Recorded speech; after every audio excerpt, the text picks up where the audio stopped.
d'intégration et de souveraineté. Je souhaite à cet ouvrage le rayonnement qu'il mérite dans les milieux universitaires, administratifs et diplomatiques. Et j'adresse à son auteur, à l'auteur qui est juste assis avec moi, mes chaleureuses félicitations pour cette contribution précieuse à la réflexion contemporaine. Je vous remercie de ma parole.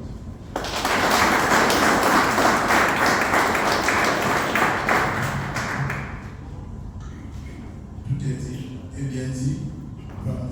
Clévagon. Alors, la douane, à l'ère de la mondialisation et de la globalisation, est la prison du fonds vendue à 15 000 francs CFA. C'est tout à l'heure, il y aura une cérémonie de dédicace. C'est souhaitable que les invités ici présents aient par des verres de cet ouvrage. Donc, sans transition, nous allons passer la parole à Monsieur l'inspecteur principal des douanes, le colonel Sadek Sylvestre Okema, pour son mot d'usage. Merci monsieur le journaliste, merci je vais parler de l'ouvrage qui est le livre La douane à l'heure de la mondialisation de la globalisation.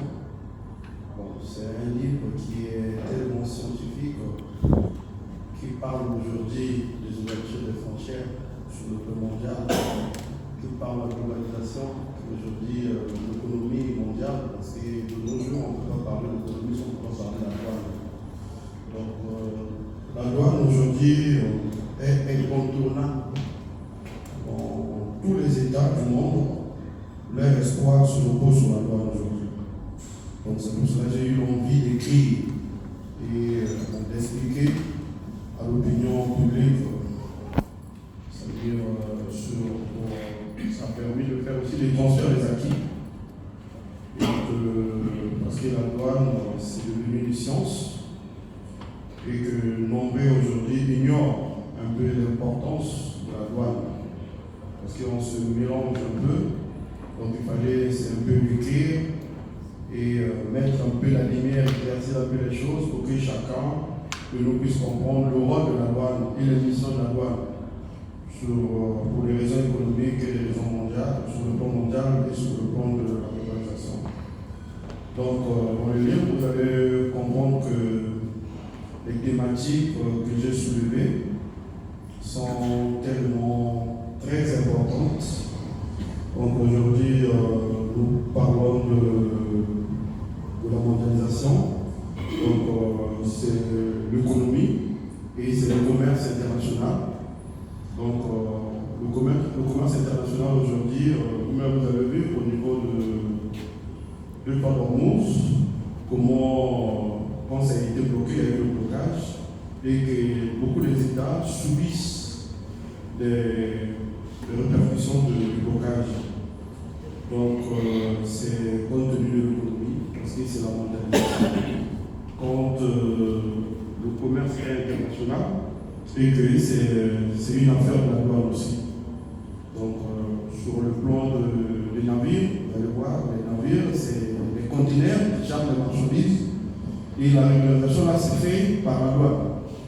Donc, la douane a au moins un rôle à jouer là-dessus, comme j'ai tout soulevé dans le livre. Donc, je n'aimerais pas trop faire de commentaires là-dessus. Tout a été dit dans le livre. Et que ceux qui ont besoin d'avoir plus de connaissances, l'ouvrage est là. Ils vont s'approprier, ils vont prendre le temps de lire, faire des analyses. S'il y a des questions, ils peuvent se lever, ils peuvent poser. Et que je suis disponible pour répondre, pour éclaircir, pour essayer un peu de ramener un peu encore, comment dirais-je, de mettre encore leur connaissance en éclair. Donc, c'est ça. Donc, vous allez voir, j'ai parlé de Sidonia Wall, j'ai parlé du commerce international, j'ai parlé de la digitalisation, j'ai parlé de la numérisation, j'ai parlé de la digitalisation, j'ai parlé de leadership au sein de nos administrations, des douanes. En tout cas, il y a beaucoup de thématiques, comme je disais tantôt. Donc, c'est au public et aux lecteurs de prendre connaissance. Merci. Donc, pour plus d'éclaircissement, il y aura tout à l'heure une séance de questions-réponses. Avant